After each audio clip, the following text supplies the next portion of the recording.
إن الحمد لله نحمده ونستعينه ونستغفره ونعوذ بالله من شرور أنفسنا ومن سيئات أعمالنا من يهد الله فهو المهتد ومن يضلل فلا هادي له وأشهد أن لا إله إلا الله وأشهد أن محمدا عبده ورسوله أما بعد فإن خير الحديث كتاب الله وخير الهدي هدي محمد صلى الله عليه وسلم وشر الأمور محدثاتها وكل محدثة بدعة وكل بدعة ضلالة وكل ضلالة في النار. أعوذ بالله من الشيطان الرجيم من همزه ونفخه ونفثه. بسم الله الرحمن الرحيم. يا أيها الذين آمنوا اتقوا الله حق تقاته ولا تموتن إلا وأنتم مسلمون.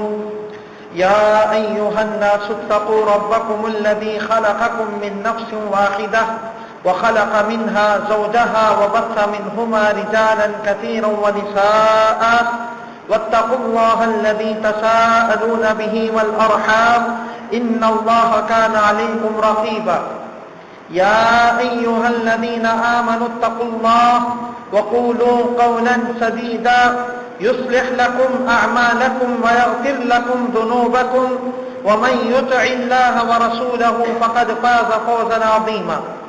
وقال الله تبارك وتعالى في موضع آخر وإذا سألك عبادي عني فإني قريب أجيب دعوة الداعي إذا دعان فليستجيبوا لي وليؤمنوا بي لعلهم يرشدون. رب اشرح لي صدري ويسر لي أمري واحلل عقدة من لساني يفقهوا قولي. رب زدني علما رب زدني علما اللهم رب زدني علما سبحانك لا علم لنا إلا ما علمتنا إنك أنت العليم الحكيم. تمام قسم کی حمد و ثنا، کبریائی، بڑائی، عظمت اور جلالت صرف اللہ وحدہ لا شریک کے لیے لائق اور سزاوار ہے، جو ساری کائنات کا خالق ہے، خالق کائنات ہے، مالک ارض و سما ہے. درود و سلام نازل ہو اس ہستی اقدس اور مقدس پر جو رحمت للعالمین بنا کر اس کائنات میں بھیجے گئے. اللہم صلی علی محمد وعلی آل محمد کما صلیت علی ابراہیم وعلی آل ابراہیم انک حمید مجید. اللہم بارک علی محمد وعلی آل محمد کما بارکت علی ابراہیم وعلی آل ابراہیم انک حمید مجید. حاضرین کرام، بزرگان دین، نوجوان ساتھیوں، ماؤں اور بہنوں اور عزیز بچوں، خطبہ مسنونہ کے بعد موضوع کے تحت میں نے جو آیت کریمہ پڑھی ہے، اس آیت مبارکہ میں اللہ یہ فرماتے ہیں وَإِذَا سَأَلَكَ عِبَادِي عَنِّي فَإِنِّي قَرِيبٌ. اور جب آپ سے اے میرے حبیب لوگ سوال کریں میرے بارے میں تو آپ کہہ دیجئے انی قریب، میں بالکل قریب ہوں. اجیب دعوت الداعی اذا دعان، دعا کرنے والے کی دعا کا جواب دیتا ہوں.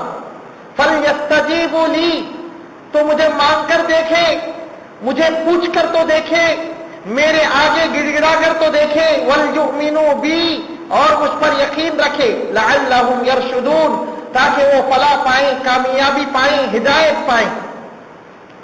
اللہ تبارک و تعالیٰ نے اپنے کلام مجید میں دعا پر، اللہ کے آگے مانگنے پر، مشکلات میں، پریشانیوں میں، دکھوں میں،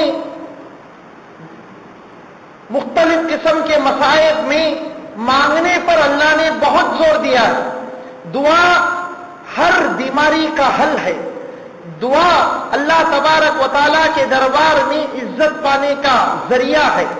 دعا کے ذریعے سے بندہ اپنی حاجتوں کو، اپنی ضرورتوں کو، اپنی مشکلات کو حل کر سکتا ہے.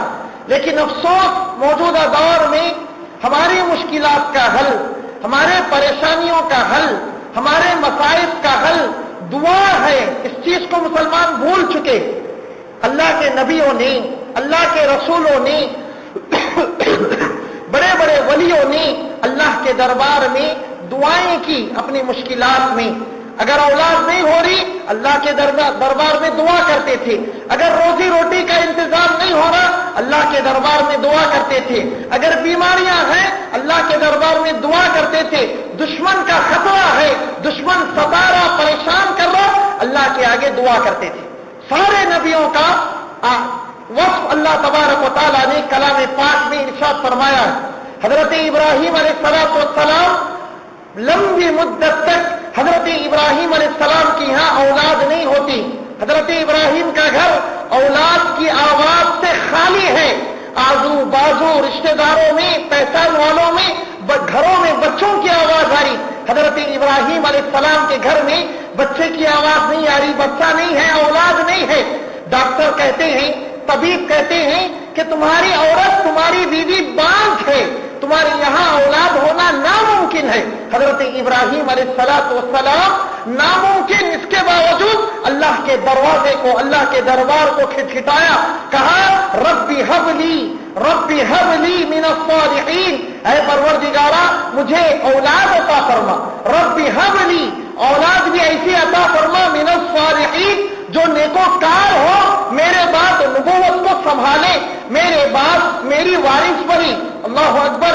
حضرت ابراہیم علیہ السلام دعا کے کلمات جیسے ہی اللہ کے دربار میں اللہ سے مانگتے, اے اللہ مجھے اولاد عطا فرما, مجھے نیک اولاد عطا فرما.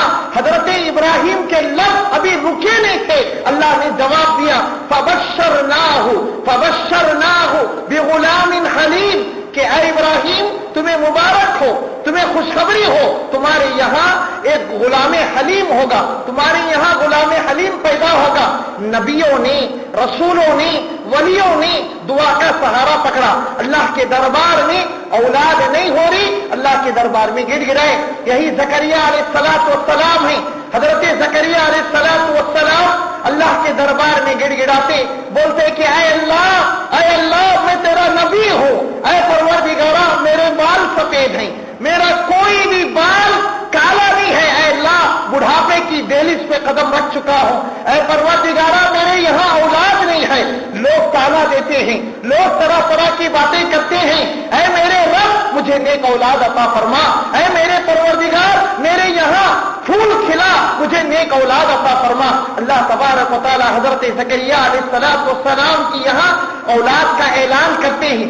رب هب لي من لدنك ذرية طيبة انك سميع الدعاء. حضرت زکریا جیسے ہی مانگتے اللہ سے, اللہ فوراً بولتے فنادته الملائکہ, اللہ تعالیٰ کی طرف سے اعلان ہوتا ہے زکریا تم نے مانگا اللہ کے دربار میں, اللہ کے دربار میں دامن پھیلایا. اللہ کی شان کے خلاف ہے, اللہ کی عزت و جلال کے خلاف ہے کہ اللہ مانگنے والوں کو رسوا خالی ہاتھ لوٹا ہے. ایسا نہیں ہو سکتا.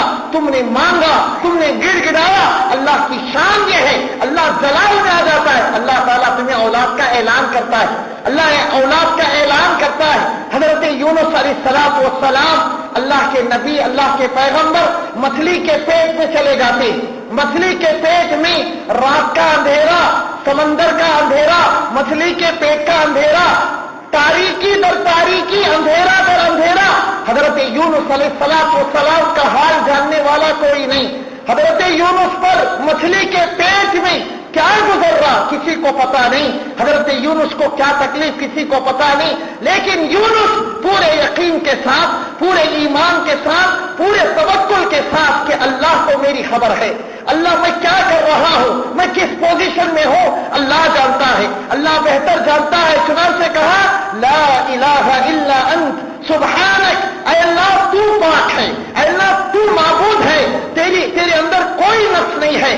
سبحانک انی کنت من الظالمین, پروردگارا میں ظالم ہوں, قصوروار میں ہوں, میرا قصور ہے, اے پروردگارا تیری ذات پاک ہے.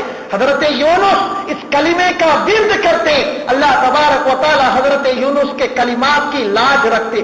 اللہ فرماتے ہیں فاستجبنا له ونجیناہ من الغم, یونس ادھر دعا کر رہی، ادھر اللہ کی طرف سے اعلان ہوتا، اے مچھلی تو یونس کو کشتی کا کام کر، یونس کو لے جا کے ساحل سمندر پہنچا دے۔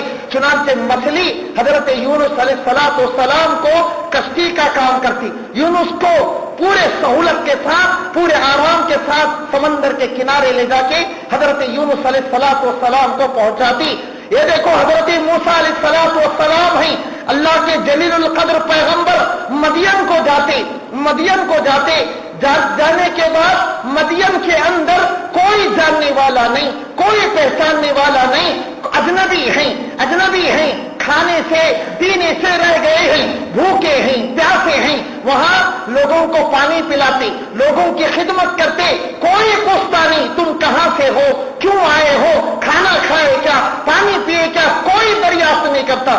حضرت موسیٰ نوکری سے خالی پیٹ، پیاسے، بھوکے ٹھہرے ہیں، اللہ کے دربار میں اللہ سے بولتے کہ اے اللہ بھوکا ہوں، اے اللہ میں بھوکا ہوں، اے اللہ میں پیاسا ہوں، مجھے کھانا کھلا دے، مجھے پانی پلا دے۔ ربی انی لما انزلت الی من خیر فقیر، اے پروردگارا مجھے جو بھی کھلائے گا میں تیرا محتاج ہوں، اے اللہ میں بھوکا ہوں۔ اللہ جواب دیتے فجاءته احداهما تمشي على استحياء، میرے بندے موسیٰ تم نے کھانا مانگا مجھ سے کھانا مانگا، لے تجھے کھانا بھی دیتا ہوں، کھانا پکانے والی بھی دیتا ہوں۔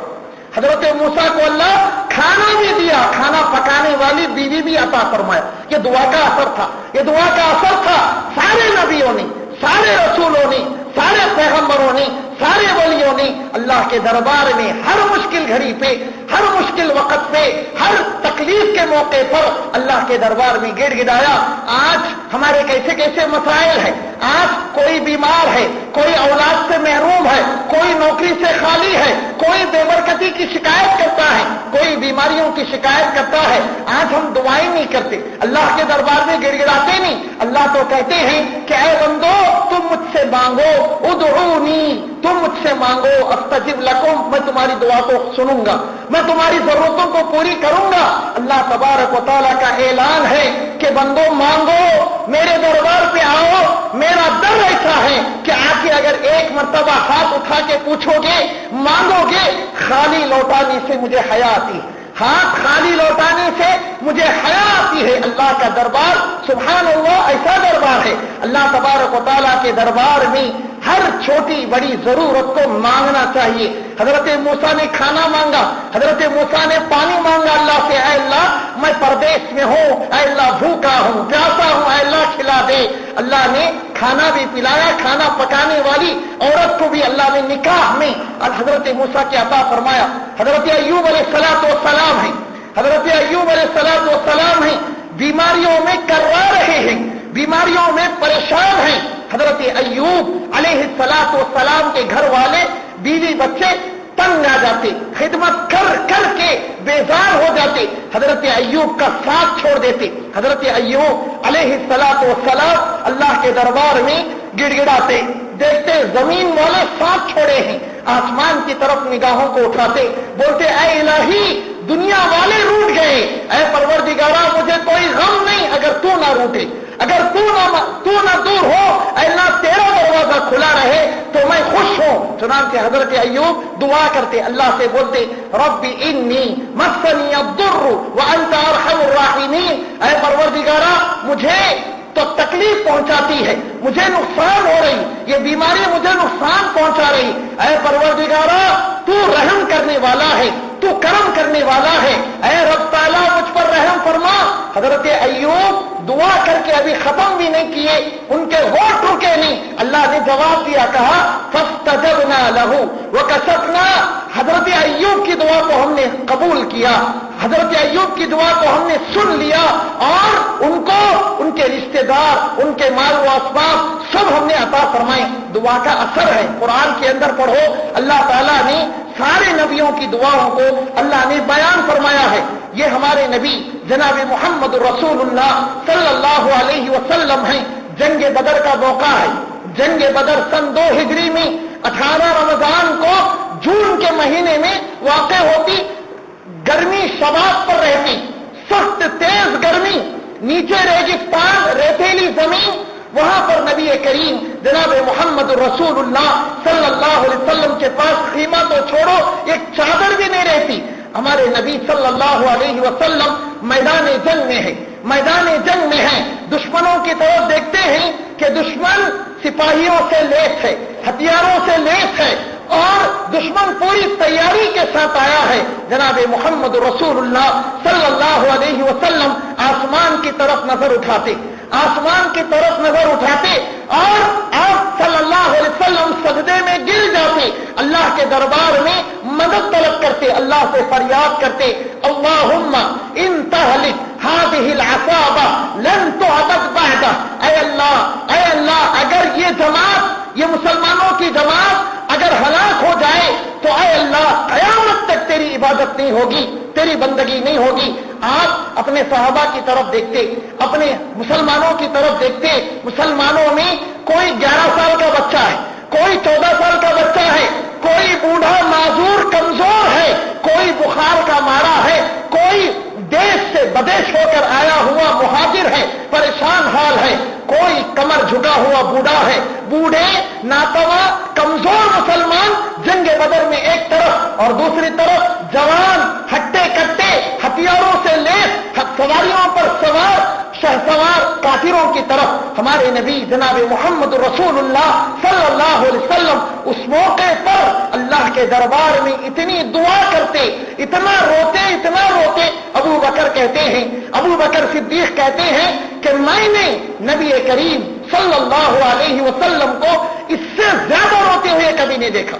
جنگ بدر میں ریت، تپتی ہوئی ریت ہے، گرم گرم ریت ہے، ریت کے اوپر کچھ بچھا نہیں ہے، سر کے اوپر ڈھانکنا خیمہ تو چھوڑو نیچے چادر بھی نہیں ہے، ایسی گرم گرم ریت پہ سرکار دو عالم تاجدار مدینہ جناب محمد رسول اللہ صلی اللہ علیہ وسلم زارو قطار رونے، اتنا روتے ہیں کہ آپ کے رونے کے آنسوؤں سے نیچے کی پوری ریت گلی ہو جاتی، جیسے بارش پڑ کے ریت گلی ہو جاتی، اسی طرح سے آپ کے آنسوؤں سے نیچے کی پوری زمین بھیگ جاتی. حضرت ابو بکر صدیق رضی اللہ تعالیٰ عنہ کو دیکھا نہیں جاتا، رہا نہیں جاتا، آتے نبی کریم صلی اللہ علیہ وسلم کے کاندھے پر ہاتھ رکھتے، بولتے کہ اے میرے آقا، اے محمد رسول اللہ صلی اللہ علیہ وسلم، آپ اطمینان رکھیں، اللہ آپ کو ضائع نہیں کرے گا. لن یخذلک اللہ ابدا. اے محمد، اے میرے نبی، اے میرے آقا، اللہ آپ کو ہرگز ضائع نہیں کرے گا.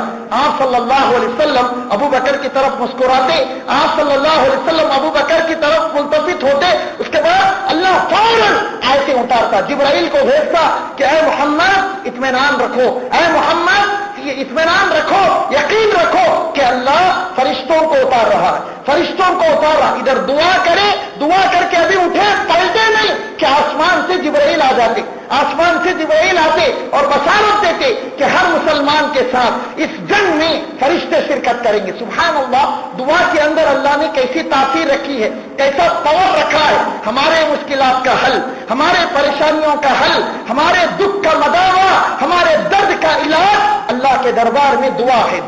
دعا دشمنوں کا خطرہ ہو، حاسدوں کا حسد ہو، شریروں کی شرارت ہو، فسادیوں کا فساد ہو، ہر موقع پر اللہ کے دربار میں گڑ گڑانا، اللہ سے ماننا، اللہ کے آگے توجہ کرنا، اللہ کے آگے تضرع جاری کرنا، یہ مومن بندے کا ہتھیار ہے.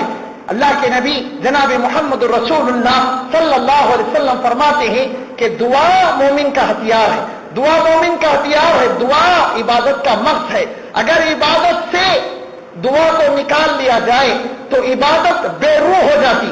جیسے جسم سے اگر روح کو نکال لیا جائے تو جسم بے معنی ہو جاتا، جسم کی کوئی ویلو نہیں. اسی طرح سے عبادت، نماز پڑھتے ہیں، روزے رکھتے ہیں، ہم زکات و خیرات و حج کرتے ہیں، اس کے بعد دعا نہیں کرتے تو عبادتیں بے روح ہے، بے روح کی طرح ہے.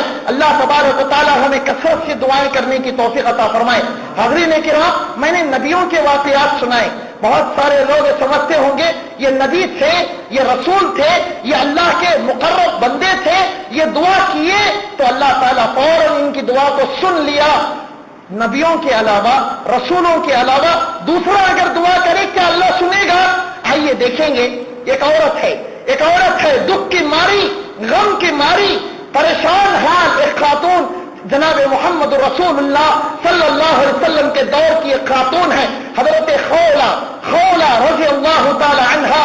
اس کے شوہر نے اس خاتون سے کہا کہ تو میری ماں کی طرح ہے، تو میری ماں کی طرح ہے. اس خاتون نے کہا جا کے صحابہ سے سوال کیا کہ میرے شوہر نے مجھے ماں کہا ہے. تو صحابہ نے فتویٰ دیا، کہا کہ شریعت میں تو یہ مسئلہ ہے کہ اگر کوئی اپنی بیوی کو ماں کہے تو عورت بیوی حرام ہو جاتی ہے. وہ عورت بولتی، وہ خولا بولتی کہ ارے یہ کیسا، میرے چھوٹے چھوٹے بچے ہیں، میں بے آسرا و بے سہارا ہوں، اگر شوہر مجھ سے جدا ہو جائے تو میں سڑک پہ آ جاؤں گی. چنانچہ دوڑے جناب محمد رسول اللہ صلی اللہ علیہ وسلم کی خدمت میں آ کے بولتی کہ آپ صلی اللہ علیہ وسلم حجر عائشہ میں رہتے. آتی مدینے کی مسجد کے بازو پیارے نبی کا کمرہ، عورت آتی نبی کے حجرے کو دستک دیتی، پیارے نبی محمد رسول اللہ صلی اللہ علیہ وسلم حجرے سے باہر آتے، کمرے سے باہر آتے، پوچھتے کیا ہے بی بی بتاؤ کیا ہوا. وہ خاتون بولتی کہ اے اللہ کے نبی، اے محمد رسول اللہ صلی اللہ علیہ وسلم، میرے شوہر نے مجھے ماں کہا ہے، ماں کی طرح کہا ہے. تو آپ صلی اللہ علیہ وسلم بتاتے کہ شوہر اگر تمہیں ماں کہا ہے تو تم شوہر کے لیے حرام ہو، جدا ہو جاؤ. اللہ کے نبی سے وہ عورت بولتی اللہ کے نبی یہ کیسے ہو سکتا ہے، میرا شوہر دنیا میں تنہا سہارا ہے، میرے چھوٹے چھوٹے بچے ہیں، میں کہاں جاؤں، کیا کروں، میرا نہ کوئی بھائی ہے، میرا نہ کوئی بہن ہے، میرے نہ کوئی رشتہ دار ہیں، میرے چھوٹے چھوٹے بچے ہیں. اللہ کے نبی فرماتے ہیں کہ دیکھو قصور تمہارے شوہر کا ہے، یہ عورت بولتی کہ اللہ کے نبی میرا شوہر نادم ہے، وہ افسوس کر رہا ہے، وہ مایوس بیٹھا ہے. اللہ کے نبی بولتے ہیں کہ میں نے سنایا، بس اتنا سا ہے کہ اگر مرد عورت کے لیے کہے کہ تم ماں ہے یا ماں کی طرح ہے تو مرد عورت کے لیے حرام ہو جاتا. اللہ کے نبی اتنا بولتے کمرے میں چلے جاتے، کمرے کے اندر چلے جاتے، کمرے کا دروازہ بند کر لیتے. اللہ اکبر. یہ عورت تنہا ٹھہری ہے، مدینے کی مسجد بازو ہے، نبی کا دروازہ بند ہے. اللہ اکبر. یہ خاتون دیکھتی کہ نبی کا دروازہ جو آخری دروازہ تھا، نبی کا راستہ جو آخری راستہ تھا، نبی آخر میں سننے والے، لیکن نبی ہی روٹ گئے، نبی ہی چہرہ پھیر لیے، نبی دروازہ بند کر لیے. اب کروں تو کیا کروں، جاؤں تو کہاں جاؤں. چنانچہ وہ خاتون مسجد کی طرف آتی، ٹہرتی مسجد میں آن نکالتی، اے اللہ نبی کریم جناب محمد رسول اللہ صلی اللہ علیہ وسلم، کائنات کا سب سے بڑا دروازہ، سب سے آخری دروازہ، وہ بھی روٹ گئے. اے پروردگارا، اے عرش والے، اے مالک عز و جل، اے دکھی لوگوں کے سہارے، اے رب میرے لیے آسانی پیدا فرما، میرا مسئلہ حل فرما. چنانچہ وہ خاتون آن نکالتی، اللہ جبرائیل کو بھیجتے، جبرائیل 2800 پارے کی پہلی آیت لے کے اترتے. قد سمع اللہ قول التی تجادلک فی زوجہا. اے نبی اللہ نے اس عورت کی سن لی جس کی طرف تم نے کوئی جواب نہیں دیا، جس کو تم نے رد کیا. اللہ نے اس کی بات سن لی، اللہ نے اس کے دل کا درد سن لیا، اللہ نے اس کے دل کی آہ کو سن لی. اور کہا اللہ نے یہ قانون پاس کیا کہ جو مرد اپنی عورت کے لیے یہ کہے کہ تو میری ماں ہے یا میری ماں کی جیسی ہے، 60 مسکینوں کو کھانا کھلائے، یہ کفارہ ہے، حرام نہیں ہوتی، کفارہ ادا کر دے، حرام نہیں ہوتی. چنانچہ آپ صلی اللہ علیہ وسلم نے اس عورت کی لاز رکھی، اس عورت کے اوپر آپ صلی اللہ علیہ وسلم نے پڑھ کر سنایا، کہا کہ اللہ نے ایسا تمہارے بارے میں نازل کیا. سبحان اللہ. قربان جائیں، دعا کا اثر کیسے ہوتا ہے. یہ عورت دربار نبوت میں دھتکاری گئی، نبی جس سے چہرہ پھیر لیے، لیکن وہ خاتون، وہ عورت اللہ کے دربار میں آتی، اللہ سے گڑ گڑاتی تو اللہ تبارک و تعالی آسمان سے آیتیں اتارتا، اس کی اللہ تعالی مدد فرماتا. حضرت عائشہ صدیقہ رضی اللہ تعالیٰ عنہ، منافقین عائشہ پر الزام لگاتے کہ عائشہ نے زنا کیا، نعوذ باللہ. مدینے کے اندر افواہ پھیلتی، مدینے کے اندر یہ بات گونج جاتی، سارے لوگ شک میں ہے، منافقین پروپیگنڈا کر رہے ہیں. نبی کریم صلی اللہ علیہ وسلم عائشہ کے پاس آتے، عائشہ سے آ کے بولتے عائشہ بتاؤ اگر تم سے واقعی میں گناہ ہوا ہے تو ہمیں بتا دو، معافی ہو جائے گی، اسی دنیا میں سزا ہوگی، آخرت کی سزا سے تم بچ جاؤ گے۔ سبحان اللہ۔ عائشہ کہتی ہیں کہ تاجدار، میرے تاجدار، آپ بھی مجھ پر شک کرتے ہیں، چنانچہ مجھے میری ماں باپ کی یہاں چھوڑ دو۔ آپ صلی اللہ علیہ وسلم عائشہ کو لے جاتے ابو بکر کے یہاں، ابو بکر صدیق کے گھر، ان کے والد کے گھر چھوڑ آتے۔ حضرت عائشہ کہتی ہیں کہ وہ وقت ایسا تھا، نہ آہیں رکتی تھی نہ آنسو رکتے تھے، آنسو بھی رکتے نہیں تھے، بے اختیار آنکھوں سے آنسو روا تھے۔ ماں پوچھتی ہے عائشہ کی، بیٹی بتاؤ کیا ہوا، بیٹی بتاؤ کیا ہوا؟ عائشہ کہتی ہیں کہ آج کونین کا تاجدار بھی مجھ سے روٹ گیا ہے، محمد رسول اللہ صلی اللہ علیہ وسلم مجھ سے روٹ گئے ہیں، مجھ سے ناراض ہے، لیکن مجھے کوئی غم نہیں، عرش والا مجھ سے راضی ہے۔ میں نے کوئی غلطی نہیں کی، میں نے کوئی خطا نہیں کی، میں نے کوئی گناہ نہیں کیا۔ چنانچہ عائشہ رضی اللہ تعالی عنہا اللہ کے دربار میں بیٹھ جاتی، اللہ کے دربار میں سجدے میں گرتی، اللہ سے التجا کرتی، اللہ سے بولتی، اے اللہ، اے پروردگارا، میرا کونین کا تاجدار محمد عربی صلی اللہ علیہ وسلم بھی روٹ گیا ہے، مولا تیرا دربار ایسا ہے، تو حاضر اور غائب کا جاننے والا، اے پروردگارا، میں نے کوئی گناہ نہیں کیا، میں نے کوئی خطا نہیں کی، مجھ سے کوئی لرزش نہیں ہوئی، تو میری پاک دامنی کی آیتیں اتار دے اتار دے اتار دے۔ یہ دعا کرتی ہیں اللہ کے نبی محمد رسول اللہ صلی اللہ علیہ وسلم کی یہ پیاری بیوی، جیسے ہی دعا کرتے اللہ تعالیٰ جبرائیل کو بھیجتے، قرآن مجید میں تقریباً 18 آیتیں عائشہ کی پاک دامنی پر اترتی، 18 آیتیں حضرت عائشہ جیسے ہی دعا کرتی، 18 آیتیں اللہ تعالیٰ ان الذین جاءوا بالافک عصبۃ منکم، یہ کیا چیز تھی؟ دعا کا اثر، غم کا نالا، دل کا درد، دل کا درد، دل کی آہ اللہ کے دربار میں جب پہنچتی ہے تو اللہ تبارک و تعالیٰ اس کی لاج رکھتا ہے۔ کس کے لیے؟ جو مانگتے اللہ سے ان کے لیے، جو نہیں مانگتے اللہ سے نہیں مانگتے اور یہ تصور کرتے مانگے بغیر مجھے مل جائے، مانگے بغیر اللہ مجھے عطا کرے، اللہ نے ایسا قانون نہیں بنایا۔ مشہور ایک واقعہ ہے، ایک لطیفہ ہے، ایک شخص حجام کے یہاں گیا، بال بنا رہا تھا، بال بناتے بناتے حجام کہنے لگا کہ میں اللہ کو نہیں مانتا، میں اللہ کو نہیں مانتا، اس لیے کہ اللہ میرے دکھ کو، درد کو، تکلیف کو، پریشانی کو دور نہیں کرتا ہے۔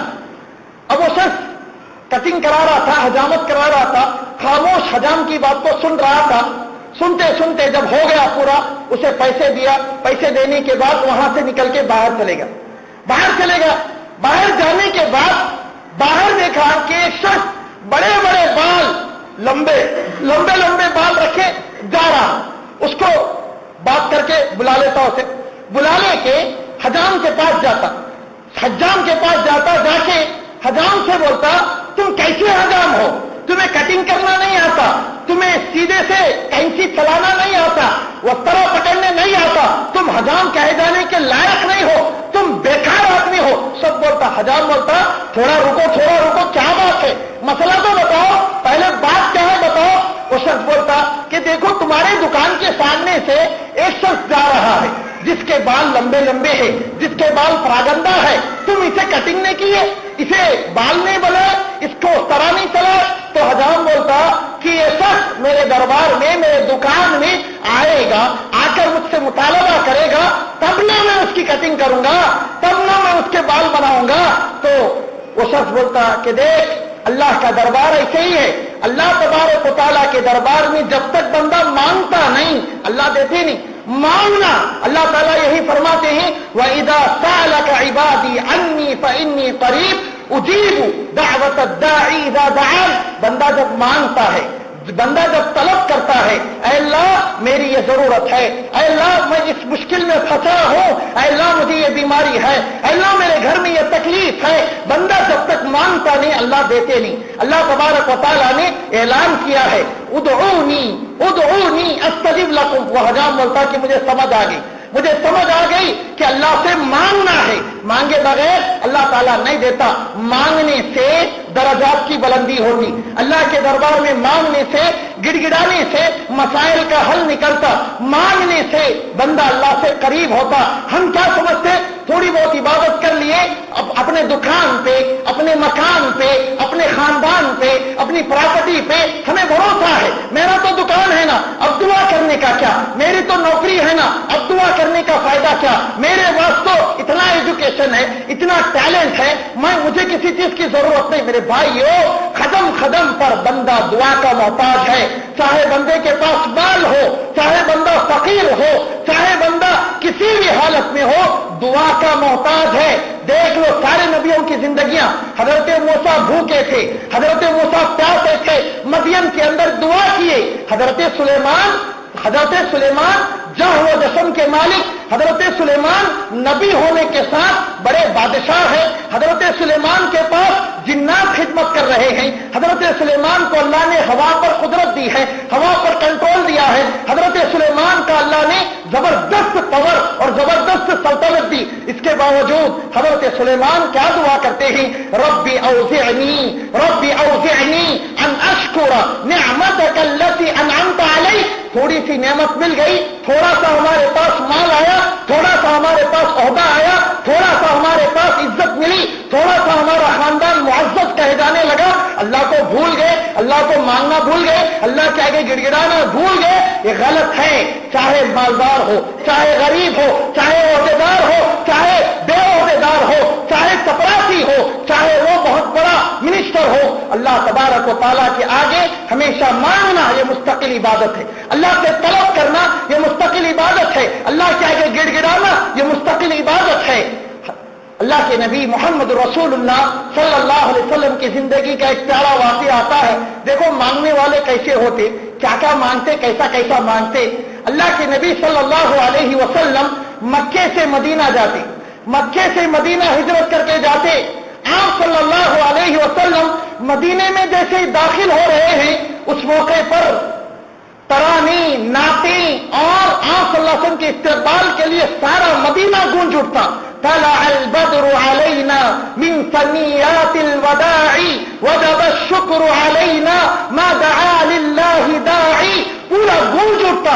آپ صلی اللہ علیہ وسلم کی آمد سے سارے مدینے کے لوگ خوش ہو جاتے، اور ہر آدمی، مدینے کا ہر چودھری، مدینے کا ہر سوکار، مدینے کا ہر سردار، مدینے کا ہر باشندہ یہ خواہش لیے بیٹھا تھا کہ نبی میرے یہاں مہمان بنے، نبی میرے گھر تشریف لائے، نبی کی پہلی آمد میرے گھر پر ہو، نبی کا پہلا مقام میرا گھر ہو، میرا گھر بنے، میرا اعزاز ہو. چنانچہ اوس کے لوگ بڑے سردار، خزرج کے لوگ بڑے سردار، چودھری لوگ، مدینے کے سارے لوگ نبی کے استقبال میں گھروں کو سجاتے ہیں، گھر کے سامنے کے حصے کو سجاتے ہیں.